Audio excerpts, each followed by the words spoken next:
আসসালামু আলাইকুম। গল্পের আলাপন চ্যানেলে আপনাদের স্বাগতম। পড়ছি বধূ কোন এলো লাগলো চোখে, পর্ব সংখ্যা 43। লিখনিতে ইশরাত ইতি।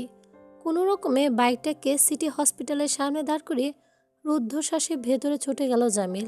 তার শরীরের সমস্ত শক্তি ফুরিয়ে আসছে যেন। দোতলায় 3 ব্লকের অপারেশন থিয়েটার সামনে গিয়ে দাঁড়িয়ে যায় সে। অপারেশন থিয়েটারের সামনে পায়চারি করছে সবাই। জামিলকে দেখে দাঁড়িয়ে পড়ে সামিন। ধীর পায়ে জামিল এগিয়ে যায়, এসে তার নরম গলায় বলে, ওয়াটার ব্যাগ হয়েছে হঠাৎ।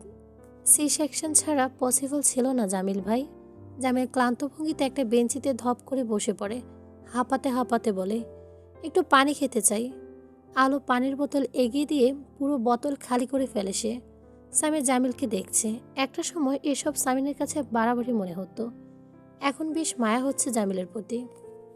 অপারেশন থিয়েটার থেকে একজন নার্স বের হয়ে আসে, তার হাতে কাপড়ে মোড়ানো ছোট্ট একটা প্রাণ। দোতলা ব্লক 3 পুরো এরিয়ায় কাঁপিয়ে গলা ছেড়ে চিৎকার করে জানান দিচ্ছে, আমি এসে গিয়েছি। জামিল নার্সের দিকে তাকিয়ে আছে বোকার মতো। নার্স সবার মুখের দিকে তাকিয়ে বলতে চাচ্ছে বাচ্চার বাবাকে। সামির নার্সকে ইশারায় দেখিয়ে দেয় জামিলকে। নার্স এগিয়ে গিয়ে আনন্দিত গলায় বলে, ধরুন আপনার ছেলে, আপনার ওয়াইফ ঠিক আছে, একটু পরে কেবিনে শিফট করা হবে। জামিল উঠে দাঁড়ায়, কাপা কাপা হাতে বাচ্চাটাকে কোলে তুলে নেয়। বিস্ময়ে অভিভূত হয়ে বাচ্চাটার মুখের পানে তাকিয়ে থাকে। এ তার ছেলে, সে বাবা হয় এ ছেলেটার। সামিন গলার স্বর উঁচু করে বলে, হ্যানাকে স্বর্ণের চেন দেওয়া হবে জামিল।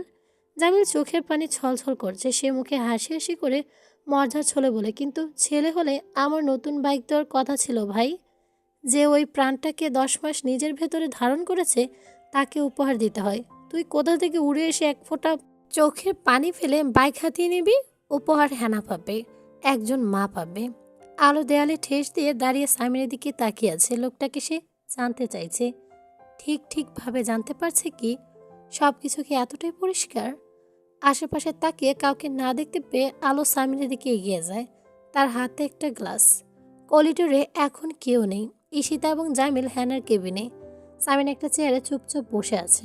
আলো গিয়ে সামিনের পাশে চেয়ারটায় বসে। সামিন মাথা তুলে আলোর দিকে তাকায়।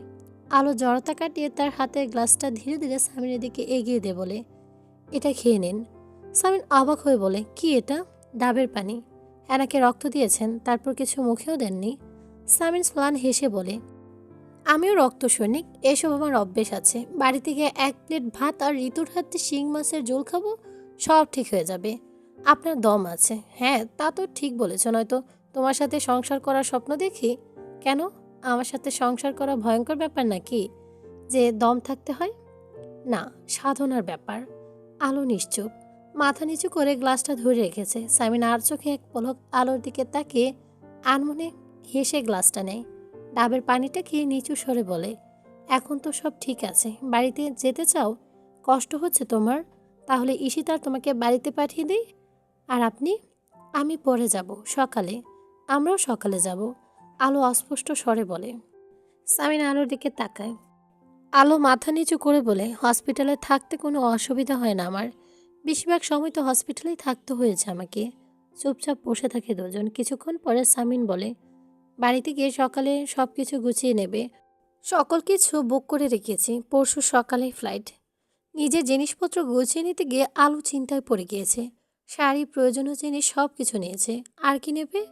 আলো কখনো দেশের বাইরে যায়নি, তার কোনো কিছুরই ধারণা নেই। সামিন আর চোখে একবার আলোকে দেখে বলে, ও দেশে গিয়ে কি শাড়ি পরবে? আলো সামিনের দিকে তাকায়। হঠাৎ সামিন বলে ওঠে, রেডি হও। আলো অবাক হয়ে বলে, কেন? বাইরে যাব এখন আমরা। কিন্তু কোথায়? ভুলে গিয়েছিলাম, তোমাকে শুধু শাড়ি কিনে দেওয়া হয়েছে, তোমার জন্য কিছু ড্রেস কিনবো, চলো। আলো আমতামতা করে বলে, ড্রেস মানে? সালোয়ার কামিজ। দরকার নেই, শাড়ি পরতে পরতে আমার অভ্যেস হয়ে গেছে। আলো লাগেজ ছেড়ে উঠে দাঁড়ায়। সামিন ওয়ালেট আর ফোনটা হাতে নিয়ে আলোর দিকে তাকিয়ে বলে, রেডি হবার দরকার নেই, ঠিক লাগছে তোমাকে, এখনই চলো। আলো বাদ সাধবার আগে সামিন আলোর হাত ধরে। আলো চমকে ওঠে সামিনের এমন আচমকা স্পর্শে। আলো চোখের দিকে তাকিয়ে সামিন বলে, চলো। নিজের পছন্দ করে কিছু স্টিচ আর সালোয়ার কামিজ কিনে নেয়। আলো শুধু চুপচাপ দাঁড়িয়ে থাকে সামিনের পাশে, সংকোচ নিয়ে। শোরুমের মালিক সামিনের সাথে হেসে হেসে কিছু পার্সোনাল কথাও বলছে। বিল মেটানোর আগে সামিন আলোকে বলে, ট্রায়াল রুমে কি দেখতে চাও? আলো মাথা নাড়ায়। সামিন বলে, দরকার নেই। আমার পছন্দ বরাবরই খুবই ভালো। সেটা পছন্দ থেকে শুরু করে বউ যাই পছন্দ করি করি না কেন বেস্টই হয়ে থাকে। আলো দাঁড়িয়ে আছে। সামিন শপিং ব্যাগগুলো হাতে নিয়ে আলোকে বলো, চলো বাড়িতে ফেরা যাক। তার আগে হ্যানাকে দেখে যাব। ভালো কথা, ওর জন্য একটা স্বর্ণের চেন কিনতে চাচ্ছি। এবার তুমি আমাকে হেল্প করো, এসো। একটা গয়নার শোরুমে ঢুকে হ্যানার জন্য চেন পছন্দ করতে থাকে আলো। চেন পছন্দ করার দায়িত্ব আলোকে দিয়ে সামিন চারপাশটা দেখতে থাকে। মাথা ঘুরিয়ে এদিক ওদিক তাকাতে হঠাৎ তার দৃষ্টি আটকে যায় একটা লকেটে। অনেক সিম্পল একটা লকেট, কিন্তু ভারী চমৎকার। ওই যে দিই মেয়েটার গলায় ভীষণ মানাবে। আর চোখে আলোকে একবার দেখে নেয় সামিন, বলে, পছন্দ করা হয়ে গিয়েছে চেন? জি, এটা। এবার তুমি ওইখানে গিয়ে বসো, আমি বিল মিটিয়ে আসছি। গাড়ির হর্নের শব্দে কান ফেটে যাওয়ার উপক্রম। এই শহরে লোকজনের ধৈর্য এত কম কেন? মাত্র 2 মিনিট হয়েছে রাস্তায় জ্যাম লেগেছে। বিরক্ত হয়ে সবাই হর্ন বাজাতে শুরু করেছে। আলো ঘাড় ঘুরিয়ে সামিনের দিকে তাকায়। লোকটা সিটে হেলান দিয়ে আরাম করছে, যেন জ্যামের মধ্যে পড়ে থাকতে তার বেশ ভালো লাগছে। এভাবে কয়েক বছর থাকতে পারবে সে। ভাব দেখে মনে হচ্ছে কেউ যদি এখন বলে, আপনাকে আজ সারাদিন জ্যামে বসে থাকতে হতে পারে, এই লোকটা তখন স্নান হেসে বলবে, জি আচ্ছা, আমি বরং একটু ঘুমিয়ে নেই, জ্যাম কেটে গেলে ঢেকে দেবেন। অবশ্য এই লোকটার প্রচুর ধৈর্য। তার প্রমাণ হলো আলো পাচ্ছে। 2023 সালের সেরা ধৈর্যশীল পুরুষের অ্যাওয়ার্ডটা একে দেওয়া উচিত। সামনে থেকে দৃষ্টি সরিয়ে গাড়ির জানালা দিয়ে বাইরে তাকায় আলো। একটা গাড়িও সামনে এগোচ্ছে না। সামিন স্টিয়ারিংয়ে হাত রেখে আর চোখে আলোকে দেখছে। মেয়েটা এত মনোযোগ দিয়ে কি দেখছে বাইরে? গাড়ির নাম্বার প্লেট। এই মেয়েটার মধ্যে একটা গোয়েন্দা গোয়েন্দা ভাব আছে, অথচ এ একজন ইংরেজি সাহিত্যিকের ছাত্রী। এর সাথে এর সাবজেক্ট বড্ড বেমানান। এর উচিত ছিল পুলিশ জয়েন্ট করা বা গালাগালি জানে।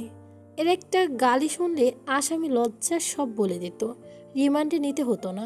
হঠাৎ গাড়ির জানালায় টোকা পড়ে। সামিন জানালার কাজ নামিয়ে দেয়। একটা 8-10 বছরের বাচ্চা মেয়ে, ময়লা ফ্রক পরা বালিকার সামনে এইদিকেই তাকায়। তার হাতে কিছু বেলি ফুলের মালা। বালিকাটি নিস্তেজ কণ্ঠে বলে ওঠে, মালা নেবেন ভাইয়া, তাজা ফুল। সামিন এক পলক মেয়েটির হাতের দিকে তাকিয়ে বলে, স্কুলে যাও না? যাই, আজ বন্ধ। ঘাড় ঘুরিয়ে আলোর দিকে তাকিয়ে আবারও মেয়েটার দিকে তাকায়, তারপর বলে, সবগুলো দাও। মেয়েটা খুশি হয়ে সবগুলো মালা সামিনকে দিয়ে দেয়। সামিন জিজ্ঞেস করে, কত হয়েছে? 120 টাকা ভাইয়া। একটা 500 টাকার নোট বের করে সামিন মেয়েটার হাতে ধরিয়ে দিয়ে বলে, রেখে দাও। ফুলালি মেয়েটা বিস্মিত নিয়ে হাতের নোটটার দিকে তাকিয়ে আছে। সামিন জানালার ক্লাস তুলে দেয়। আলো সামিনের হাতের মালাগুলো দেখে তাকিয়ে আছে। সামিন ঘুরে আলোর দিকে তাকিয়ে ঘাবড়ে যায় কিছুটা। হঠাৎ করে তার মধ্যে অদ্ভুত অস্থিরতা কাজ করছে। সে তার 32 বছর জীবনে কাউকে ফুলের মালা দেওয়া তো দূরে থাক, একটা ফুলের পাপড়িও দেয়নি। আলো একদৃষ্টিতে মালাগুলোর দিকে তাকিয়ে আছে। সামিন গাড়ির ড্যাশবোর্ডের উপর মালাগুলো রেখে আমতা আমতা করে বলে, গাড়িটা সাজাতে কিনেছি। আলো চুপ করে থাকে। সামিন মনে মনে বলে, এগুলো তোমার স্টুপিড মেয়ে। আলো আবারও ঘাড় ঘুরিয়ে জানালার বাইরে দৃষ্টি দেয়। বিরক্তিতে সামিরের কপাল কুঁচকে যায়। এদেশে একটা মেয়ে খুঁজে পাওয়া যাবে না যে বেলি ফুলের মালা পছন্দ করে না, অথচ এই মেয়ে ছুঁয়ে দেখছে না। এটা কি ধরনের নারী? সামিনের ইচ্ছা করছে আলোর ঘাড় ধরে কাছে টেনে এনে মালাগুলো খোঁপায় লাগিয়ে দিতে, কিন্তু ধৈর্যশীল সামিন নিজেকে সংযত করে চুপ করে বসে থাকে। হ্যাঁ আন্টি, সব গুছিয়ে নিয়েছি, আপনি ওনাদের বলে রাখুন। এক হাত দিয়ে ফোনটা কানে ধরে রেখে অন্য হাতে কোলবালিশ এনে বিছানার মধ্যে রাখে সে। প্রতিদিন রাতে এই জড়বস্তুটাকে আলমারি থেকে বের করে এনে নিজের অধিকারে কিছুটা দিয়ে দেওয়া খুব কষ্টের ব্যাপার সামিনের কাছে, কিন্তু নিজের বউ নারীবাদী অনুভূতির প্রতি সম্মান জানাতে এই কাজটা খুব আনন্দের সাথে করে। মুখ এমন করে রাখে যেন এই কাজটা তার সবচেয়ে বিরক্তিকর লাগছে না, খুবই আনন্দিত। বুকের যন্ত্রণা বুকে চেপে রেখে মনে মনে কোলবালিশটার দিকে তাকিয়ে থাকে। একবার বোর মনে জাগা করে নিতে দে, তারপর প্রথমে তোকে কেটে টুকরো টুকরো করব আমি। ফোনের উপর ডক্টর রুবি ছিল। সিঙ্গাপুরে যাওয়ার ব্যাপারে কথা হচ্ছিল দুজনের। ফোন কেটে দিয়ে সামিন আলোর দিকে তাকায়। আলমারির মধ্যে কিছু একটা খুঁজছে। কিছু খুঁজছ? সামিনের প্রশ্নে আলো ঘুরে তাকায়, অস্পষ্ট স্বরে বলে, আমু বলেছে স্বর্ণের গয়নাগুলো সাথে করে না নিয়ে যেতে, সেগুলো রেখে দেব। সামিন আলোর হাতের দিকে তাকায়। আলো নিজের হাতের বালা দুটো খুলতে যাচ্ছিল, সামিন নরম গলায় বলে, এই দুটো থাকুক প্লিজ। আলো থেমে গেল। কিছু মুহূর্ত সামিনের চোখের দিকে তাকিয়ে থেকে আলমারির দরজা বন্ধ করে বিছানার কাছে যায়। বেডসাইড টেবিলের উপর বেলি ফুলের মালাগুলো দেখতে পেয়ে সামিনের দিকে তাকায়। সামিন বিছানায় চুপ করে বসে আলোর দিকে তাকিয়ে। আলো নিজের জায়গা শুতে যাচ্ছিল, তখনই সামিন বলে ওঠে, একটা আবদার রাখবে? আলো জিজ্ঞাসু দৃষ্টিতে তাকায়। সামিন তার বালিশের নিচ থেকে একটা ক্ষুদ্রাকার বক্স বের করে তার মধ্যে থেকে একটা লকেট বের করে। আলো নিশ্চুপ হয়ে সামিনের হাতের দিকে তাকিয়ে আছে। এক পলক আলোর মুখের দিকে তাকিয়ে ধীরে ধীরে আলোর দিকে এগিয়ে যায়। আলো সামিনের পদক্ষেপ স্পষ্ট বুঝতে পেরেছে, কিন্তু কোনো এক অজানা কারণে নিজের জায়গায় নির্লিপ্ত ভঙ্গিতে বসে থাকে। আলোর খুব কাছে এসে দূরত্ব বজায় রেখে লকেটটা আলোকে পরিয়ে দিতেই বলে, এটাও থাকুক। লকেটটা পরিয়ে আলোর মুগ্ধ চোখে দেখছে সামিন। আলো তার দেখে এক পলক তাকিয়ে চোখ সরিয়ে নিয়ে বসে থাকে। পরপর সামিন বলে ওঠে, একটা শেষ আবদার রাখবে? আলো জড়তা কাটিয়ে অস্পষ্ট স্বরে বলে ওঠে, বলুন। সামিন ডান হাত বাড়িয়ে বেলি ফুলের মালাগুলো নিয়ে নেয়, সেগুলোর সাথে পেঁচিয়ে আলোর খোপায় বেঁধে দেয়। নির্দিষ্ট দূরত্ব বসে হাত বাড়িয়ে মালাটা খোপায় লাগাতে বেশ ব্যাগ পোহাতে হচ্ছে। সামিন ভেবেছিল আলো রিয়েক্ট করবে। আলো নীরবতা সামিনকে স্বস্তি দিলেও আলোর চোখে মুখে ছেয়ে থাকা সংকোচ সামিনকে মন খারাপ করে দেয় মুহূর্তেই। খোপা থেকে হাত সরিয়ে নিয়ে মৃদু স্বরে বলল, এগুলো থাকুক, আজ রাতের জন্য। গাড়ির ড্যাশবোর্ডের উপর পড়ে থাকলে এত সুন্দর ফুলগুলোর অপমান হতো। তাদের সঠিক এবং উপযুক্ত জায়গায় রেখে দেওয়াটা আমার দায়িত্ব। মেয়র তার দায়িত্ব পালনে অলসতা করে না আসিয়া। আলোর চেহারায় সংকোচ নিয়ে এদিক ওদিক তাকায়। সামিনের নরম গলায় বলে ওঠে, একটা সর্বশেষ আবদার রাখবে? আলো এবার সামিনের চোখের দিকে তাকিয়ে থাকে। সামিন আলোর গালে একটা হাত রেখে অস্পষ্ট স্বরে বলে ওঠে, তুমি প্লিজ থেকো, তবে একটা রাত্রি কিংবা দুটো রাত্রির জন্য না। আরব্য রজনীর মতো হাজারো রাত্রি থেকো। আমি তোমার উপযুক্ত স্থান হবার চেষ্টা করব, যে স্থানে থাকলে তুমি কখনোই অসম্মানিত কিংবা অপমানিত হবে না আসিয়া। কথাটা শেষ করে সামিন আলোর গাল থেকে হাত সরিয়ে নিয়ে চাদর মুড়ি দিয়ে শুয়ে পড়ে টান টান হয়ে। তার চোখে মুছে ছেয়ে যায় তার কাঙ্ক্ষিত নারীটার একান্ত পাওয়ার জন্য। তার পুরুষালী মনের ব্যাকুলতা চাদরে মুখ না ওই নারী বুঝে নেবে। সামিন তাকে অস্বস্তিতে ফেলতে চায় না। আলো অদ্ভুত চোখে সামিনের দিকে তাকিয়ে থাকে। কিছুক্ষণ চুপ করে থেকে কাঁপা কাঁপা হাতে নিজের গলায় সামিনের পরিয়ে দেওয়া লকেটটা ছোঁয়। দীর্ঘক্ষণ বসে থেকে ধীরে ধীরে গুটিসুটি মেরে শুয়ে পড়ে সে। তার হাতের মুঠোয় ধরে রাখা লকেটটা। ফ্লাইট সকাল 7:30টায়। তোরা ভোর 4:30টার সময় এয়ারপোর্টে পৌঁছে যায়। ইলহাম সামিন আর আলোকে নামিয়ে দিয়ে আসে এয়ারপোর্টে। সিকিউরিটি চেকিং হয়ে গেলে সামিন আলোকে নিয়ে একটা ফুড শপের দিকে যায়। সেখান থেকে হালকা কিছু স্ন্যাক্স কিনে দিয়ে আলোকে একটা বেঞ্চিতে বসতে বলে নিজেও পাশে বসে হাতের প্যাকেটটা আলোর দিকে এগিয়ে দিয়ে বলে, হালকা কিছু খেয়ে নাও। আলো রোবটের মতো হাত বাড়িয়ে প্যাকেটটা নিয়ে নেয়। সামিন নিজের প্যাকেটটা খুলে স্যান্ডউইচ খেতে থাকে। পাশে কিছুটা দূরে একটা বৃদ্ধ দম্পতি তাদের দেখছিল। মহিলা কৌতূহলী হয়ে সামিনকে বলে, তুমি সামিন ইয়াসার মির্জা না? সামিন তার দিকে তাকিয়ে বিনয়ের সাথে উত্তর দেয়, জি। আমাকে চিনতে পেরেছ? আমি কলাম রাইটার নাফিসা কালাম। তোমার দিগন্ত ফাউন্ডেশনে একটা প্রতিবেদন লিখেছিলাম আমি। সামিন কিছুক্ষণ চেয়ে থেকে বলে, জি। সাথে কে, তোমার ওয়াইফ? জি। সিঙ্গাপুরে কেন যাচ্ছ, হানিমুনে? সামিন থতমত খেয়ে আলোর দিকে তাকায়। আলো খাওয়া রেখে বসে আছে চুপচাপ। মুহূর্তে অস্বস্তি কাটিয়ে সামিন বলে ওঠে, চিকিৎসার জন্য। বৃদ্ধ লোকটা বলে ওঠে, তোমরা ইদানিং কাপল যাচ্ছ চিকিৎসার জন্য, আর আমরা বুড়ো বুড়ি যাচ্ছি হানিমুনে। হা হা হা। হ্যাঁ, রস উপচে পড়ছে তো আপনাদের। আলো বিড়বিড় করে বলে ওঠে। সামিন আলোর দিকে তাকিয়ে চোখ পাকিয়ে বলে, মুরব্বী মানুষ, বেয়াদবি করবে না আলো। ওনার এত পার্সোনাল কথা জানতে চাচ্ছে কেন? মুরব্বীর মতো থাকতে পারে না? ফিসফিসিয়ে বলে আলো। সামিন কোনো কথা বলে না। বৃদ্ধ মহিলা বলে ওঠে, চিকিৎসার জন্য যাওয়ার বিজনেস ট্রিপ বা বউ নিয়ে যখন যাচ্ছ সেখানে হানিমুন করতে হবে। সামিন বিরস মুখে স্যান্ডউইচে একটা কামড় বসিয়ে মনে মনে বলে, হানিমুন মধুচন্দ্রিমা, সে আর এ জীবনে হচ্ছে না আমার। সিট বেল্ট বেঁধে নাও। আলো চোখ ঘুরিয়ে ঘুরিয়ে সব কিছু দেখছিল। সামিন আলোর দিকে তাকিয়ে বলে, এখনো প্লেন ওড়ে নেই। আলো মাথা নাড়ায়। পাসপোর্ট করেছিলে কেন তবে? আব্বু আমাদের সবার পাসপোর্ট করিয়ে রেখেছিল। আমার খুব শখ ছিল মোটামুটি একটা অ্যামাউন্টের টাকা জমে গেলে কাছের কোনো দেশে ট্যুরে দেবে, কিন্তু সেই মোটামুটি অ্যামাউন্ট টাকা কখনোই জমতো না। সামিন স্প্লান হাসে, তারপর বলে, সৎ মানুষদের জন্য এমনটাই হয়। আলো বলে, আপনি কোন কোন দেশে গিয়েছেন? আমি মোট 3টা দেশে, ইন্ডিয়া, ইউএস, সিঙ্গাপুর। সিঙ্গাপুর কেন গিয়েছিলেন? 2014 সালে গিয়েছিলাম, তখন আমার 23 বছর বয়স। আমি সাগর আর মানুষ আমার কিছু বন্ধু, তখন বাবা এমপি ছিল। আমি পলিটিক্স করতাম না। সাগর মানে সাগর ভূঁইয়া। ও আপনার বন্ধু ছিল? শত্রু কিভাবে হলো? বিরোধী দল করে? না, অন্য কারণে। সেসব তোমার না জানলেও চলবে। দেখি সিট বেল্ট বাঁধো। সামিন নিজেই আলোর সিট বেল্ট বেঁধে দেয়। আলো সামিনের দিকে তাকায়। দুজনে চোখাচোখি হতে আলোর চোখ সরিয়ে নেয়। Excuse me sir. অতি সুমিত্র নারী কণ্ঠ। সামিন আর আলো তাকায়। তাদের সামনে অতি মাত্রা সুন্দরী একজন বিমানবালা দাঁড়িয়ে আছে। সামিন বলে, ইয়েস স্যার, আপনাদের মিল। তাদের সামনে খাবার সাজিয়ে রেখে বিমানবালা চলে গেলে আলো মেয়েটি খুঁটিয়ে খুঁটিয়ে দেখছে। বয়স 27-28 হবে।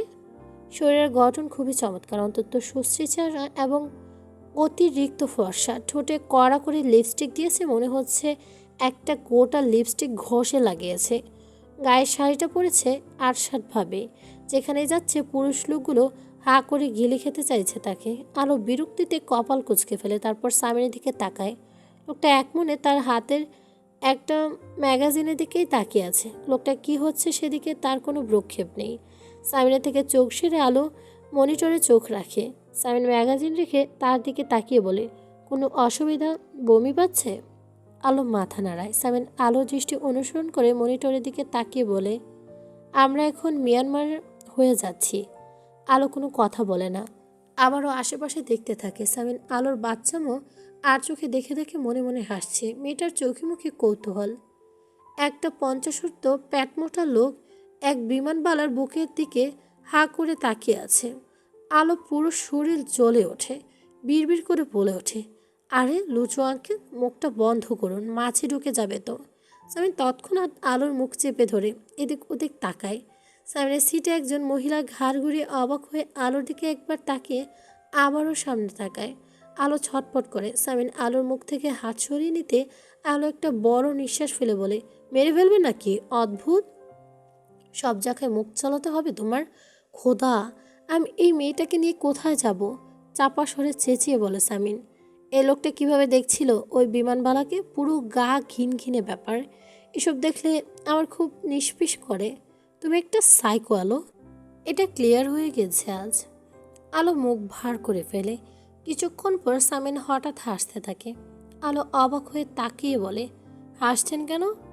একটা কথা মনে পড়ে গিয়েছে। সেদিন একটা নিউজ দেখছিলাম, বাংলাদেশি একটা লোক বিমানে উঠে বিমানের বালাকে জোরপূর্বক চুমু দেওয়ায় অপরাধে জেলে জরিমানা হয়েছে। আমি ভাবছি কতটা অসহায়, তৃষ্ণার্ত, ক্ষুধার্ত হলে একটা অধম শেষমেশ একটা সিকিউরিটির মধ্যে একজন বিমানবালার সাথে এসব করে। লোকটার জন্য করুণা হচ্ছে। এসব বাংলাদেশি হয়, স্বভাবে খুব ভালো জাতি কি না? এভাবে বলো কেন? আমি গর্বিত, আমি বাঙালি। আলো কিছুক্ষণ চুপ করে থেকে বলে, দেখলাম এখানে সবগুলো পুরুষ মানুষ একবার না হলে ওই সুন্দরী বিমানবালার দিকে তাকিয়েছে আর সৌন্দর্য উপভোগ করছে। তা আপনি কেন তাকাচ্ছেন না? নিজেকে কেন বঞ্চিত করছেন? আপনি কেউ তো আপনার নিষেধ করার মতো নেই। সামিন মাথা হুট করে রাগ উঠে যায়। আলোর দিকে রাগান্বিত দৃষ্টিতে দিতে আলো মিয়ে যায়। সামিন গম্ভীর কণ্ঠে বলে, সব পুরুষ এক? আমার তো মনে হয় সবাই সৌন্দর্যে পাগল। আমতা আমতা করে বলে আলো। সামিন একটা গভীর নিঃশ্বাস ফেলে। মেয়েটা যদি বুঝতো সামিনকে সে তার ওই সীমিত সৌন্দর্য দিয়ে কতটা মুগ্ধ হয়ে রেখেছে, বুঝবে না। এই মাথা মোটা মেয়ে কখনো বুঝবে না। দ্বিতীয়বারের মতো একটা দীর্ঘ নিঃশ্বাস ফেলে সামিন বলে, চুপচাপ বসে থাকো। আর মাত্র 2 ঘন্টার ব্যাপার। কোনো লোক কোন বিমানকে চোখে দিয়ে খেয়ে নিল সে তোমার দেখতে হবে না। বেশি দেখাদেখি করতে ইচ্ছে করলে আমাকে দেখো বসে বসে। মোটামুটি হ্যান্ডসামই আছি আমি, তোমার স্বামী। এটা পর্ব 44। Welcome to hotel grand palace. একটা স্ট্যাচু হোটেলের নেম প্লেটে হাত দাঁড়িয়ে আছে, তাতে ইংরেজি পাশাপাশি আরও দু এক ভাষায় হোটেলের নামটা লেখা। আলো লবিতে দাঁড়িয়ে স্ট্যাচুটি দিকে তীক্ষ্ণ দৃষ্টিতে তাকিয়ে আছে। স্ট্যাচুটির লিঙ্গ আলো বুঝতে পারছে না, এটা পুরুষ নাকি মহিলা। ভীষণ অদ্ভুত শ্বেত পাথরের ওই মূর্তিটা। ঘাড় ঘুরিয়ে সামিন ইয়াসার মির্জাকে দেখে নেয় সে। সামিন হোটেলের রিসেপশনিস্টের সাথে কথা বলছে। রিসেপশনে মোট তিনজন লোক, দুজন মহিলা একজন পুরুষ। মহিলা দুজন দেখে মনে হচ্ছে চাইনিজ। একজন সামিনের সাথে হেসে হেসে কথা বলছে, বারবার মাথা নেড়ে কি বলছে এত। আলো দূরে দাঁড়িয়ে তাদের পাশে তাদের দুটো লাগেজের অনাদরে পড়ে আছে মেঝেতে। কিছুক্ষণ পর সামিন চেক ইনের ঝামেলা সামিনের সামলে আলোর কাছে চলে আসে। তার হাতে রুমের চাবি। আলোর কাছে সে লাগেজ দুটো তুলে নেয়। সে তারপর বলে, এসো। দুজন, আপনি একা বহন করবেন কেন? আমাকে একটা দিন। আলো একটা লাগেজ তুলে নিতে উদ্যত হয়। সামিন তাকে থামিয়ে বলে, ধন্যবাদ, আপনি একজন স্বনির্ভর মেয়ে, সেটা আমি জানি। তবে আমি একজন দায়িত্বশীল এবং কেয়ারিং হাজব্যান্ড, সেটাও আপনাকে জানাতে চাচ্ছি। আলো চুপচাপ সামিনের পিছু পিছু যায়। তাদের রুমটা 6 তলাতে। সামিন আর আলোর রুম নাম্বার হলো L24। আরও কিছু দূরে যেতেই ডানে মোড় নিলে তাদের রুম। আলো চারপাশে তাকে চোখ বড় বড় করে লোকজনকে দেখছে। বিভিন্ন দেশের লোকজন। মেয়েগুলো কেমন খোলামেলা পোশাক পরে স্বতঃস্ফূর্তভাবে হেঁটে যাচ্ছে। আলো হঠাৎ রেহেনার কথা মনে পড়ল। আলোর গা থেকে ওড়না সরে গেলে রেহেনা কান মলে দিত আলোর। আমর এই দৃশ্য দেখলে সে নিঘাত মেয়েগুলোকে ঝাঁটা দিয়ে দৌড়ানিয়ে দিত। রুমের দরজা খুলে ভেতরে ঢুকে লাগেজ দুটো একপাশে দাঁড় করিয়ে রেখে সামিন পুরো রুমটা দেখে নেয়। আলো সামিনের পিছু পিছু ঘরে ঢোকে। ডাবল বেডের রুম। সামিন আলোর দিকে তাকিয়ে মুচকি হাসি হেসেই বলে, প্রথমে ডাবল বেড অ্যাভেলেবল ছিল না, ভীষণ দুশ্চিন্তায় পড়ে গেলাম এখানে কোলবালিশ পাওয়া যাবে কিনা ভেবে। না হলে তো বিছানা আমাকে অ্যালাউ করতে না তুমি, মেঝেতে থাকতে হতো আমার। সৌভাগ্য আমার, ডাবল বেড পেয়ে গিয়েছি। আলো চুপচাপ একটা বিছানা দখল করে বসে পড়ে। সামিন ঘরের দরজার পর্দা সরিয়ে জানালার পর্দা সরিয়ে তাকায়। এখান থেকে দূরে মার্টিয়ন পার্কের স্ট্যাচুটা। সামিন আলোকে ডেকে স্ট্যাচুটাকে দেখিয়ে বলে, এটা কখনো দেখেছো কোথাও? আলো কিছুক্ষণ তাকিয়ে থেকে বলে, হ্যাঁ, মুভিতে দেখেছি। কথিত আছে এখন সিঙ্গাপুর আবিষ্কার হয়েছিল একটা অদ্ভুত প্রাণী দেখতে পাওয়া গিয়েছিল, যার অর্ধেক সিংহ অর্ধেক মৎস্যকন্যা। এই স্ট্যাচুটা সেই পৌরাণিক কাহিনীর আদলতেই তৈরি। আলো এবার বেশ খুঁটিয়ে খুঁটিয়ে দেখছে স্ট্যাচুটাকে। সামিন হেসে বলে, আজ রেস্ট নাও, কাল ডক্টরের কাছে আমাদের অ্যাপয়েন্টমেন্ট আছে, তৈরি থেকো। কথাটা বলে সামিন রুমের দরজার দিকে যায়। কোথায় যাচ্ছেন? সামিন আলোর দিকে তাকিয়ে আছে। সামিন আলোর মাথা ঘুরিয়ে আলোকে দেখে, দুটো সিম কার্ড কিনবো আর মানি এক্সচেঞ্জ করব। কিছুক্ষণ পরে আসছে, তুমি ফ্রেশ হয়ে তৈরি থেকো, আমরা লাঞ্চ করব। এখানে পশ্চিম দিক কোনো দিকে বুঝতে পারছি না, একটু জেনে আসবেন। সামিন আলোর দিকে কয়েক মুহূর্ত তাকিয়ে থেকে আঙুল তর্জনী তুলে বলে ওঠে, ওই দিকে। আমি জেনে এসেছি রিসেপশন থেকে।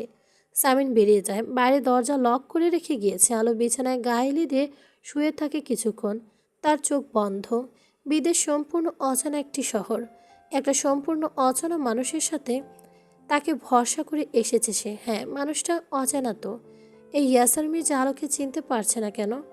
এই ইয়াসার মির্জা তার প্রতিটা পদক্ষেপ আলোকে চমকে দিচ্ছে। এই লোকটাকে আলো উপেক্ষা করতে পারছে না কেন?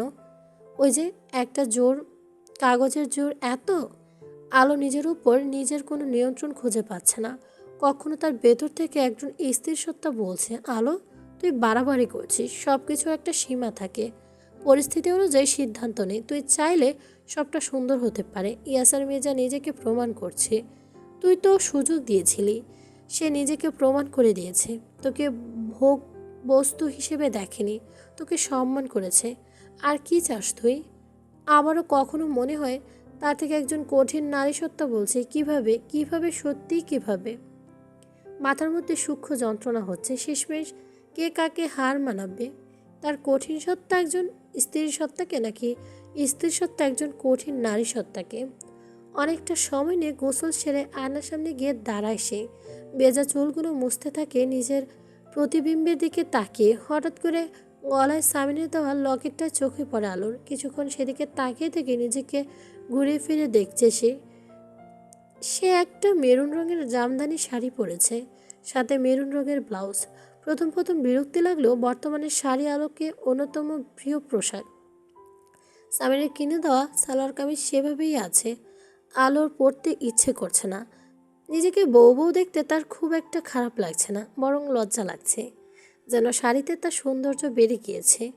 দরজায় নব ঘুরিয়ে ভেতরে ঢুকে দাঁড়িয়ে পড়ে সামিন। আলো নামাজ আদায় করছে। কিছুক্ষণ চুপ করে বসে থেকে আলোকে দেখে উঠে দাঁড়ায়। নিজে গোসল সেরে বেরিয়ে এসে দেখে তখন আলো জায়নামাজেই বসে আছে। ভদ্র ছেলের মতো চুপচাপ ডিবানে বসে আলোকে দেখতে থাকে। মোনাজাতে এত কি চাইছে মেয়েটা। নামাজ আদায় করে উঠে দাঁড়ায়। সামিনকে দেখে থমকে যায় আলো। এভাবে এত দেখার কি আছে আলোকে? অস্থিরতায় ছেয়ে যায় আলোর মুখ।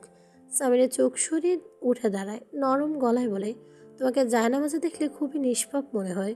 মনে হয় না তুমি এত চিৎকার চমৎকার গালগালাজ জানো। একই সাথে দুই মেনটেনও কিভাবে করো? আলো জায়নামাজের ভাঁজ করতে করতে বলে, আপনি নিজের কথা ভাবুন।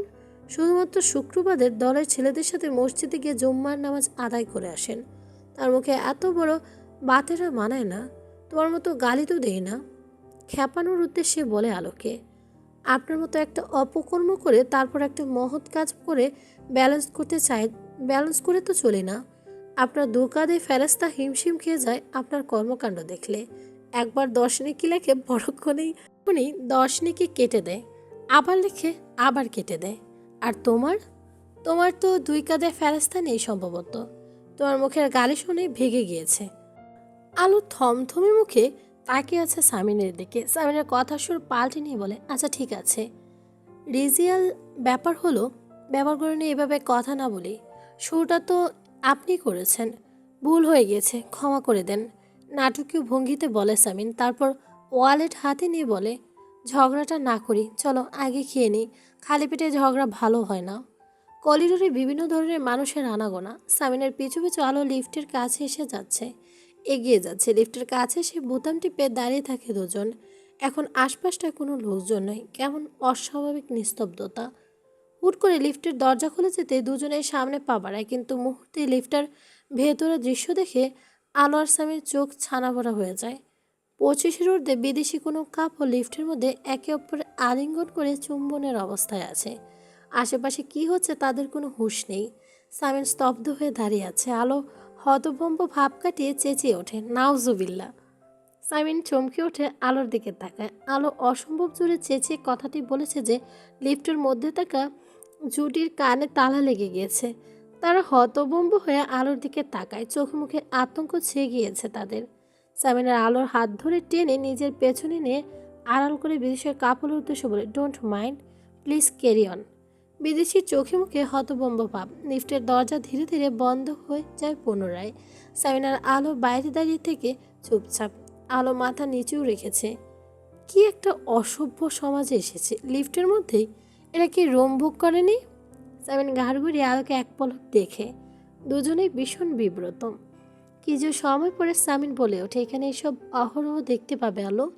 এভাবে রিয়েক্ট করো না, চুপচাপ ইগনোর করে যেও। মাত্র কটা দিন আছি। তাই বলি লিফটে? লিফটটা কি পাবলিকের জন্য? ওনাদের বেডরুম নাই? আচ্ছা ঠিক আছে, মাথা ঠান্ডা করো। এবার চলো, খিদে পেয়েছে আমার। পুনরায় রাস্তায় সামিন হেসেছে। পুরোটা রাস্তায় সামিন হেসেছে। রেস্টুরেন্টে ঢুকে খাবার অর্ডার করেও হাসছে। আলো চোখ মুখ কুচকে তাকিয়ে আছে। কিছুক্ষণ পরে হাসি থামিয়ে সামিন বলে ওঠে, যেভাবে চেঁচিয়ে নাউজুবিল্লাহ বলেছ তাতে ওদের আত্মা খাঁচা ছাড়া হয়ে গিয়েছে। কতটা আতঙ্কিত লাগছিল ওই বিদেশিদের। ওরা সম্ভবত তোমাকে পাগল ভেবেছে। আলো চুপ করে বসে আছে। টেবিলে গরম গরম খাবার পরিবেশন করে ওয়াটার হাসি মুখে চলে যায়। আলো খাবারের দিকে কিছুক্ষণ তাকিয়ে থেকে আশেপাশে দেখতে থাকে। সবাই চুপচাপ খাচ্ছে। সামিন আলুর দিকে এক পলক তাকিয়ে বলে, খাচ্ছ না কেন? আলু টেবিলের তাকে তাকিয়ে একটা খাবার দিকে তর্জনী আঙ্গুল তুলে বলে, এটা কি? এটা স্যান্ডউইচ। এটা সাউথ ইন্ডিয়ান ফুড। আমরা একটা ইন্ডিয়ান রেস্টুরেন্টে এসেছি। আলো আবারও আশেপাশে তাকায়। সেজন্য সবাইকে বাঙালি মনে হচ্ছে। প্লেটের খাবারটা নাড়াচাড়া করে আলো বলে, দেখে তো চিতই পিঠা আর শুকনো মরিচের ভর্তার মতো লাগছে। সামিন হেসে বলে, তারপর বলে, এটা ইডলি আর পাশের তরকারটা সাম্বার। খেয়ে দেখো, এটা খুবই মজার একটা খাবার। ইন্ডিয়া গেলে আমি খাই, কেন জানি খুব ভালো লাগে আমার কাছে। আলো খাবারটা টেস্ট করার জন্য একটু ভেঙে মুখে দেয়, তারপর চোখ মুখ কুঁচকে বলে, অতটা ভালো না। এটার দাম কত? বাঙালি টাকায় 350 টাকা। আলো হতভম্ব হয়ে তাকিয়ে আছে, তারপর বলে, 350? দুটো চিতই পিঠার মতো ইডলি না ফিডলি, 350? আর আমাদের জিলভারি মোড়ে সুবাহান কাকার চিতই পিঠার শুটকির ভর্তা, এই খাবারটার থেকেও মজা, 50 টাকায় পেট ভরে খাওয়া যায়। সামিন হেসে ফেলে। আলোর দিকে তাকিয়ে শুধু হাসতেই থাকে। আলো সামিনের দিকে বোকার মতো তাকিয়ে আছে। হাসি থামিয়ে সামিন বলে, ঠিক আছে, ইডলি ফিডলি খেতে হবে না। ওটা পছন্দ হলে ফ্রাইড রাইস খাও, হয়তো ওটা কাবাবটা খুব মজা। এত খাবার অর্ডার করেছেন কেন? খেতে পারবেন? এত অপচয় আমি পছন্দ করি না, কপালকুচি গৃহিণীদের মতো বলে আলো। সামিন আলোর দিকে তাকিয়ে আছে। এতটা সরলতা লুকিয়েছিল কাঠিন্যতার আড়ালে, সেটা এতদিন সে বুঝতে পারেনি। কঠিন মনের মেয়েদের আড়ালে একটা সাদাসিধে নারী। খাওয়া দাওয়া শেষ করে তারা আবারও হোটেলে ফিরে যায়। সামিন তার বেডে বসে ডক্টরের সাথে কথা বলছে। আলো জানালার বাইরে তাকিয়ে বাইরের দৃশ্য দেখছে। কথা বলা শেষে উঠে দাঁড়ায় সামিন। আলোর দিকে চোখ যেতেই থমকে যায় সে। খোলা চুলগুলো পিঠে ছড়িয়ে রেখেছে। এই মেয়েটার চুলগুলো সুন্দর। সামিন বারবার মুগ্ধ হয় দেখলে। আলোর দিকে খানিকটা এগিয়ে গিয়ে পেছন থেকে বলে ওঠে, কি দেখছো? আলো ঘুরে তাকিয়ে নিচু স্বরে বলে ওঠে, কিচ্ছু না। কিছুক্ষণ চুপচাপ দাঁড়িয়ে থেকে সামিন বলে, একঘেয়েমি লাগছে। আলো আবারও সামিনের দিকে তাকায়। সামিন জানে আলো রাজি হবে না, তবুও বলে বসে, চলো তোমাকে একটা জায়গা থেকে ঘুরিয়ে নিয়ে আসি। আলো চুপ করে দাঁড়িয়ে আছে। সামিন ভেবেছে আলো সম্মতি নেই, তাই ঘুরে বিছানার দিকে যাচ্ছিল। তখনই আলো অস্পষ্ট স্বরে বলে ওঠে, অসভ্য কোনো জায়গায় না হলে যেতে পারি, যেখানে এসব অসভ্য লোকজন থাকবে না। আলো চোখ বড় বড় করে চারপাশ দেখছে। সামিন আর চোখে এক পলক আলোকে দেখে। এটা গার্ডেন অফ বে, বাচ্চাদের পার্ক, এখানে অসভ্য লোকজন নেই। ভালো লাগছে বাচ্চাদের দেখে? আলো মাথা নাড়ায়। সামিন স্ম্লান হেসে বলে, কাল সেতেস্তা আইল্যান্ডে নিয়ে যাব, সিঙ্গাপুরের সবচেয়ে জনপ্রিয় ট্যুরিস্ট প্লেস। আলো কিছু না বলে চুপচাপ হাঁটছে। এমন জায়গায় বাংলাদেশে নেই। প্রযুক্তি দিয়ে তৈরি একটা আর্টিফিশিয়াল জঙ্গল। মুক্ত হয়ে যেতে ইচ্ছে করে। হাঁটতে হাঁটতে একবার জঙ্গলের গহীনে চলে যায় তারা। এখানে লোকজনের ভিড় নেই খুব একটা। আলো চারপাশটা তাকিয়ে বলে, ঘোলাটে কেন চারপাশ? এগুলো ফেক ফ্লগ। আলো অবাক হয়ে আবারও আশেপাশে তাকায়। সামিন বলে, রাইডে চড়তে চাও? কোনো দারুণ কিছু রাইড আছে এখানে। আমি বাচ্চা নাকি? কথাটা বলে আলোর সামনে এগিয়ে যায়। পার্কের একজন কর্মচারী একটা অদ্ভুত দেখতে নীল রঙের প্রাণী কোলে নিয়ে তাদের দিকে আসছে। আলো কৌতূহলী হয়ে ইংরেজি তাকে জিজ্ঞেস করে, এটা কি? এই প্রাণীটার নাম কি? কর্মচারী মজার ছলে বলে, আপনি বলুন। স্বামী তীক্ষ্ণ দৃষ্টিতে প্রাণীটার দিকে তাকিয়ে থেকে বলে, এটা তো একটা কুকুর। আপনারা পশম তুলে ফেলে রং মাখিয়ে মেডিসিন দিয়ে এমন করে রেখেছেন। এটা এক প্রকার অপরাধ। লজ্জা হওয়া উচিত আপনাদের। কর্মচারী ভীত চোখে সামিনের দিকে তাকায়। আলো সামিনকে নকল করে কর্মচারীকে বলে, লজ্জা হওয়া উচিত। এই প্রাণীটাকে এভাবে কষ্ট দিয়েছেন। কর্মচারী বোকার মতো কুকুরটিকে নিয়ে দাঁড়িয়ে থাকে। সামিন আর আলোর সামনে এগিয়ে যায়। কিছু দূর যেতে তারা প্রযুক্তি নির্মিত কিছু আর্টিফিশিয়াল পশুকে দেখতে পায়। বাচ্চারা সবাই বিস্মিত হয়ে সেসব দেখছে। সামিন হাত বেঁধে দাঁড়িয়ে আছে আর চোখে আলোর দিকে তাকিয়ে দেখতে পায় আলো বাচ্চাদের মতো চোখে মুখে বিস্ময় নিয়ে দেখছে পশুগুলোকে, যেন ভাবছে এগুলো আসলেই। সামিন মুচকি মুচকি হাসতে থাকে। সামিনের ফোন বেজে ওঠে। রাহাত ফোন দিয়েছে। বাচ্চাদের শোরগোলে শব্দ অসুবিধা হচ্ছিল, তাই কিছু দূরে গিয়ে সামিন কথা বলে নেয়। হঠাৎ আলো চিৎকারে সামিন চমকে ওঠে। তাড়াতাড়ি ফোন কেটে দিয়ে সামনে এগিয়ে যায় ছোটে। আলো আতঙ্কিত মুখ নিয়ে তার দিকে ছুটে আসছিল। ছুটতে ছুটতে সে সামিনের পেছনে নিজেকে লুকিয়ে পিঠে দিকে 7টা খামচে ধরে হাঁপাতে থাকে। সামিন আশেপাশে তাকে নরম গলায় আলোকে প্রশ্ন করে, কি হয়েছে? সাপ, এখানে সাপ। কাঁপা কাঁপা গলায় বলে ওঠে আলো। সামিন দূরে তাকায়, তারপর হেসে ফেলে। আলোকে আশ্বস্ত করে বলে, ওটা আর্টিফিশিয়াল সাপ আলো। আলো কাঁপছে, তাতস্থ হতে পারছে না। ফিসফিসিয়ে বলে ওঠে, আসল হোক বা আর্টিফিশিয়াল, প্রাণীটা সাপ তো। বাচ্চাগুলো আলোর বাচ্চামো দেখে হাসতে থাকে। তাদের অভিভাবকরাও হাসছে। আলো আবারও সামিনের পেছনে লুকিয়ে ফেলে নিজেকে নিজেকে আতঙ্কিত মুখটাকে। সামিন হাসতে গিয়েও হাসছে না। মহারানী যদি রেগে যায়? পরপর বলে, আচ্ছা চলো আমরা বের হই এখান থেকে। বে এর সাইডে থেকে ঘুরে আসি। সন্ধ্যার ডিনার সেরে একবারে হোটেলে ঢুকবো। দুজনে চুপচাপ হাঁটছে। বের সাইডে প্রচুর লোকজন। ঠান্ডা হাওয়া বইছে, আলো গা শিরশির করতে শুরু করেছে। কিছুক্ষণ আগে সন্ধ্যা হয়েছে। যত সন্ধ্যা নেমে আসছে সিঙ্গাপুর সিটি তত বেশি আকর্ষণীয় হয়ে উঠেছে। উন্নত দেশটার সৌন্দর্য যেন অন্ধকারে বেশি ফুটে উঠেছে। সব হাজব্যান্ড ওয়াইফ কিংবা প্রেমিক যুগল হাত ধরে একে অপরকে আগলে নিয়ে হাঁটছে। সেই সব ঘুরে ঘুরে দেখতে হঠাৎ আলোর গায়ের সাথে একটা লোক ধাক্কা লেগে যায়। লোকটা আলোকে সরি বলে পাশ কেটে চলে যায়। সামিন দাঁড়িয়ে পড়ে, আলোর হাত ধরে টেনে তার সামনে নিয়ে বলে, এবার আমার সামনে সামনে হাঁটো, নয়তো কিছুক্ষণ পরে দেখবা কেউ তোমাকে পকেটে ভরে নিয়ে গেছে। আলো লজ্জা পেয়ে যায়। এবার সে সামিনের সামনে সামনে হাঁটছে। সামিন তার বডিগার্ডের মতো তার থেকে নিরাপত্তা বজায় রেখে পিছু পিছু হাঁটছে। একটা ইটালিয়ান রেস্টুরেন্ট। একটা অল্প বয়সী মেয়ে চিকন গলায় কিছু একটা গাইছে। এটা কোনো গান নাকি আলো সেটাই বুঝতে পারছে না। কেমন অদ্ভুত শুনতে, মনে হচ্ছে শব্দ করে কেউ আড়মোড়া ভাঙছে, একটা লম্বা আড়মোড়া। সামিন খাবার অর্ডার করে আলোর দিকে তাকায়, তারপর বলে, খিদে পেয়েছে খুব। আলো মাথা নাড়ায়। দীর্ঘ সময় দুইজন চুপচাপ বসে থাকে। রাত তখন বেশ হয়েছে, রেস্টুরেন্ট পুরো ফাঁকা হয়ে যাচ্ছে। সন্ধ্যায় দুজনকে বের পাশে অনেকটা সময় নিয়ে ঘোরাঘুরি করেছে। ওয়েটার এসে তাদের টেবিলে খাবার সাজিয়ে দেয়। তারপর তাদের সামনে দুটো গ্লাস একটা পানি ধরনের কিছু রাখতে সামিন কপাল কুঁচকে বলে ওঠে, ওয়েট ওয়েট, এটা কি? ওয়েটার হাসি মুখে বলে, ওয়াইন স্যার।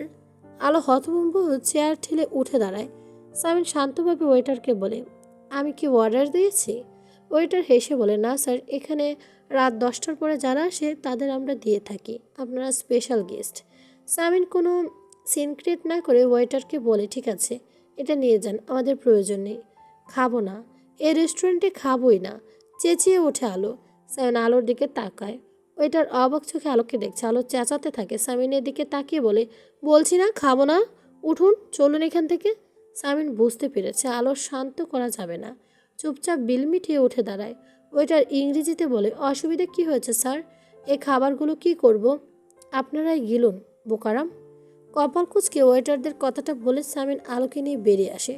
শহরটা একটা ব্যস্ত রাস্তা ধরে হাঁটছে দুজন। এখানে এখনো প্রচুর লোকজন। রাতের সিঙ্গাপুর উপভোগ করছে সবাই। সামিন আর চোখে আলোকে দেখে বলে, এই আসিয়া, স্ট্রিট ফুড খাবে? এখানে খুব ভালো চাইনিজ কোরিয়ান স্ট্রিট ফুড পাওয়া যায়। হ্যাঁ, ওই ব্যাং সিদ্ধ আর সাপের কাবাব। না ভাই, মাফ করুন। সামিন হেসে ফেলে, তারপর বলে, না না, ওইসব না, বেশ কিছু খেয়ে মুগ্ধ হবে। আমি কিছু খাবোই না, আমার বমি পাচ্ছে। আচ্ছা চলুন একটা ইন্ডিয়ান রেস্টুরেন্টে ঢুকি প্লিজ, চলো, আমার ভীষণ খিদে পেয়েছে। আলো সামিনকে দিকে তাকায়। লোকটার জন্য খুব মায়া হচ্ছে হঠাৎ। অনেকটা সাফার করছে আলোর জন্য, অথচ কত শান্ত এবং স্বাভাবিক আচরণ করছে। এত ধৈর্য পুরুষের থাকে? কিছুক্ষণ তাকিয়ে থেকে আলো নরম গলায় বলে, চলুন। একটা ইন্ডিয়ান রেস্টুরেন্ট খুঁজে বের করে দুজনে রাতের খাবার খেয়ে নেয়। এখন হোটেলে ফিরতে হবে, কাল সকালে ডক্টরের কাছে অ্যাপয়েন্টমেন্ট। দুজনে হাঁটছে। আলো কিছুক্ষণ চুপ করে থেকে বলে, আমি সব কিছু নিয়ে একটু বেশি সিনক্রেট করেছি তাই না? যেমন আলোর মুখের দিকে অবাক হয়ে তাকায়, তারপর বলে, না তো, তবে গালাগালটা বেশি দাও। আলো নিশ্চুপ। সামিন একটা ক্যাব বুক করতে চায়। আলো সামিনকে থামিয়ে দিয়ে বলে, আমি হাঁটতে চাচ্ছি, পরিবেশটা ভালো লাগছে। সামিন হাসে। দুজন আবারও হাঁটতে থাকে। এই রাস্তাটা নিরিবিলি। এখান থেকে তাদের হোটেলে যেতে 20 মিনিট সময় লাগবে। চারপাশে থেকে হাঁটতে হাঁটতে হঠাৎ আলো দাঁড়িয়ে পড়ে। রাস্তার পাশে কিছু মেয়েরা অদ্ভুত ভঙ্গিতে দাঁড়িয়ে আছে। মেয়েগুলো অল্প বয়সী, দৃষ্টিকটু পোশাক পরে মেকআপ করেছে। সামিন আলোর দিকে দাঁড়িয়ে দাঁড়িয়ে পড়তে দেখে নিজেও দাঁড়িয়ে পড়ে। তারপর আলোকে বলে, কি দেখছো? ওরা এভাবে সেজে গুজেছে কেন? এভাবে দল বেঁধে দাঁড়িয়ে আছে কেন? কোনো ফেস্টিভ্যাল ওদের আজ? সামিন আলোর কথা মেয়েগুলোর দিকে তাকাতে থতমত খেয়ে যায়। আলোর কৌতূহল দৃষ্টিতে দেখতে মেয়েগুলোকে সামিন নিচু স্বরে বলে, ওরা বদ মেয়ে। আলো, চলো এখান থেকে। আলো অবাক হয়ে বলে, বদ মেয়ে মানে? কেমন বদ মেয়ে? প্রস্টিটিউট। গলার স্বর আরও নিচু করে সামিন বলে। আলো চমকে ওঠে। এত সুন্দর সুন্দর মেয়েগুলো বাজে মেয়ে? কত হবে বয়স? আলোর বয়সেই মনে হচ্ছে। আলো হতভম্ব ভাব কাটছে না। সামিন আলোর দিকে তাকিয়ে বলো, ওরা এই কাজ করে কেন? ওরা পড়াশোনা করে না? আলো শিশু সুলভ প্রশ্নে সামিন আলোর চোখের দিকে তাকায়, তারপর বলে ওঠে, পড়াশোনা করে সম্ভবত। পড়াশোনার পাশাপাশি এসব করে? পড়াশোনার পাশাপাশি এসব করবে কেন? আরও অনেক কাজ আছে। এতই যখন টাকার দরকার, এরা উদ্যোক্তা হতে পারে না? সামিন বড্ড হাসি পাচ্ছে। সে তার হাসি চাপিয়ে রেখে বলে, উদ্যোক্তা হয়ে কি করবে? তোমার মতো জলপাই আর চালতার আচার বিক্রি করবে? কিন্তু সিঙ্গাপুরে আচারের চাহিদা নেই আলো। তাহলে অন্য কাজ করবে, খেটে খাবে, সম্মানে কেন কাজ করবে? সম্মানের কেন কাজ করবে? ওরা এসব করে স্বাচ্ছন্দ্য বোধ করে আলো, কেউ কেউ শখের বসেও করে। আলো চুপ করে থাকে। তার মাথা ব্যথা হয়ে গিয়েছে ওইসব মেয়েদের এমন বিকৃত রুচিবোধের কথা শুনে। সামিন বলে, চলো হোটেলে ফেরা যাক। আরেক সময় ওদের সাথে দেখা হলে তুমি উদ্যোক্তা হবার পরামর্শ দিও ওদের। হাঁটতে হাঁটতে দুজনে অনেক দূর চলে এসেছে। প্রায় প্রায় হোটেলের কাছাকাছি। রাস্তায় কোনো লোকজন নেই বললেই চলে, শুধুমাত্র তারা দুজন। দূরে কিছু চাইনিজ লোক দাঁড়িয়ে আছে তাদের দিকে তাকিয়ে। আলোর দিকে কেমন লোভার্তক দৃষ্টিতেই তাকিয়ে আছে। আলো নিজেকে সামিনের পেছনে লুকিয়ে হাঁটতে থাকে। সামিন বুঝতে পেরে হাতের ফোনটা বন্ধ করে আলোর হাত ধরে। আলো চমকে ওঠে, শান্ত হয়ে যায়। তারা দুজনে চাইনিজ গ্যাং অতিক্রম করতে যাচ্ছিল, তখনই তাদের মধ্যে একজন ইংরেজিতে বলে ওঠেন, দাঁড়াও। সামিন আলো দাঁড়িয়ে যায়। লোকগুলো দ্রুত পায়ে হেঁটে সামিনের সামনে গিয়ে দাঁড়িয়ে পড়ে। ওদের মধ্যে দলপতি যে সামিনকে ইংরেজিতে বলতে থাকে, কোথা থেকে এসেছো, তাতে তোমাদের কি? পথ ছাড়ো। দলপতি চামচাগুলো আলোকে দেখছে। সবার চোখে মুখে লালসা। আলোর ঘা গিন গিন করছে, দাঁতে দাঁত চেপে বাংলায় বলে, চোখ উপড়ে একেবারে গুটি খেলবো, ইঁদুর খেকো লাফাঙ্গার দল। সামিন আলোর দিকে তাকায়। চাইনিজ গ্যাং এক দলপতি কৌতূহলী হয়ে ওঠে। সামিনের দিকে তাকিয়ে বলে, কি বলছে তোমার ওয়াইফ? বলো বুঝি। ও বলছে, ভাইয়া আমাদের যেতে দিন। দম্পতি বলে, দেবো যেতে দেবো, আগে ক্যাশ বের করো। সামিন দাঁত খিচিয়ে এগিয়ে দলপতির মুখোমুখি দাঁড়ায়, তারপর বলে, এখান থেকে কেটে পড় এক্ষুনি। সামিনের হুমকিতে সবাই হাসতে শুরু করে। সাথে সাথে পকেট থেকে চাকু বের করে আলো আর সামিনের দিকে দেখতে থাকে। আলো চমকে ওঠেন। দলপতি সামিনকে বলতে থাকে, এটা কি তোমার ওয়াইফ নাকি কিনেছো আজ রাতের জন্য? কোন দেশের? দাম কত পড়েছে? কথাটা বলে দলপতি শেষ করতে পারে না। সামিন তৎক্ষণাৎ তার নাক বরাবর একটা ঘুষি মেরে দেয়। দলপতির নাক থেকে রক্ত ঝরছে। তারা সাঙ্গপাঙ্গরা এসে সামিনকে ধরে ফেলে। আলো আতকে জমে যায়, চেঁচিয়ে বলে, ছেড়ে দাও, ছেড়ে দাও ওনাকে। দেব। তোমার গোল্ডগুলো আমাকে দিয়ে দাও। সামিনের দুজনের সাথে ধস্তাধস্তি করছে। আলো নিজেকে ছাড়িয়ে নিতে আলো ভয়ার্ত দৃষ্টিতে দলপতির দিকে তাকিয়ে থাকে। দলপতি বলে, গোল্ডগুলো দাও, তোমার গলার ওই লকেটটা দাও। আলো আতঙ্কিত মুখে এদিক এদিক তাকিয়ে লকেটটা খুলে দেয়। সামিন তখনও ধস্তাধস্তি করে যাচ্ছে। দলপতি বিরক্ত ভঙ্গিতে আলোকে বলে, তোমার স্বামী তো শুধু শুধু পরিশ্রম করছে, আমাদের গোলগুলো দিয়ে দিলেই আমরা চলে যাব। আলো সামিনের দিকে তাকায়। দলপতি বলে, তোমার হাতের গোলগুলো দাও। আলো অসহায়ের মতো একবার সামিনের একবার দলপতিকে দেখে তারপর নিজের হাতের বালা দুটোর দিকে তাকায়। কিছুক্ষণ চুপ করে থেকে কান্না মিশ্রিত কণ্ঠে বলে ওঠে, এগুলো নেবেন না প্লিজ, এগুলো আমার শাশুড়ি মায়ের। এই দুটোর সাথে আমার স্বামীর ইমোশন জড়িয়ে আছে।